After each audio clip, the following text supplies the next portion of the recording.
Is on the show now. Paul is the chairman of the Institute for Political Economy. He was also the assistant secretary of the Treasury for Economic Policy in the Reagan administration. Paul has talked quite a bit about the labor force participation rate, which, as we know, is the lowest it's been since 1979. Now, one theory for the decline we're seeing are the baby boomers who are now moving into retirement, thereby leaving the market altogether. So I first asked him if he thinks that is a major factor, and here's what he had to say.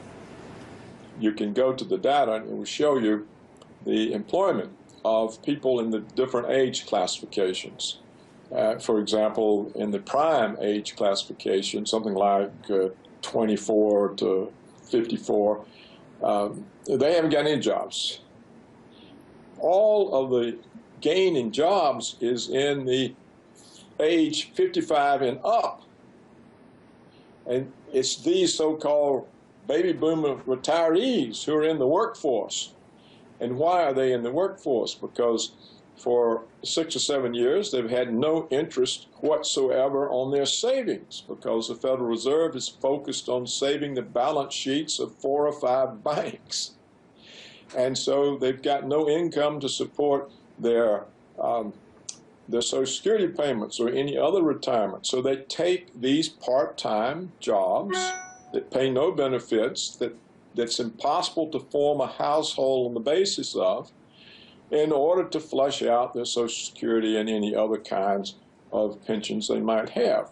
So the notion that the fall in the labor force participation rate is due to the elderly is false. They are the most active participants, and they're the ones who are taking all of these part-time jobs that the corporations create so they don't have to provide health care or pensions. Well, as you mentioned, we definitely are seeing losses in jobs for people in their prime working years, somewhere between 20 and 54. Something you said is alarming, but a lot of people would say that points to more young people going back to college, going back for a secondary degree. Is that being taken into consideration in your analysis? Yes. You see, all of these things they say are apologies, or they are to hide the fact that we actually have a problem. If you can explain away the problem with all these kinds of bogus arguments that the financial press is full of, then you can relax and say, okay, it's fine. Well, clearly it's not fine. And what the young people are learning is that they cannot get a job when they graduate that's good enough to pay off the student loans. If you look at the proportion of college graduates who've had to go back home and live with parents or grandparents, it's rising. It's high and rising. When you export or you offshore, first your manufacturing jobs, then you're also going to be losing the engineering jobs that go with manufacturing. You're going to be losing the research, the design. All kinds of jobs have been lost. These were the jobs that college graduates took. They're just not there anymore. And so they get out of college. What are they going to do? Well, if you look, I point this out month after month. If you look at the payroll job statistics, there are always huge gains in waitresses and bartenders. These are the college kids. They're right. Serving drinks. I hear you. On tables.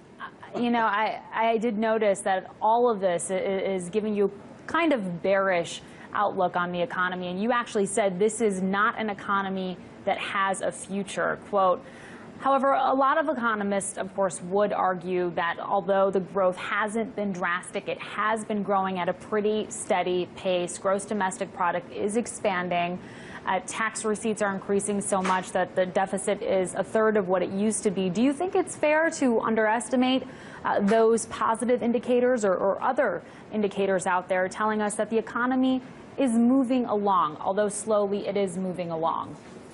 Well, you see, those indicators are faked too. The way they get real GDP growth is they don't measure inflation. The inflation measures don't measure inflation. They've been working on this for years. First, they put in this substitution principle. So in the basket of goods, that they use, a weighted basket of goods, to measure the consumer price index. That basket used to be constant. If something in that basket went up in price, it would push up the CPI. Well, now what happens? If something in that basket goes up in price, they throw it out of the basket and put in something cheaper.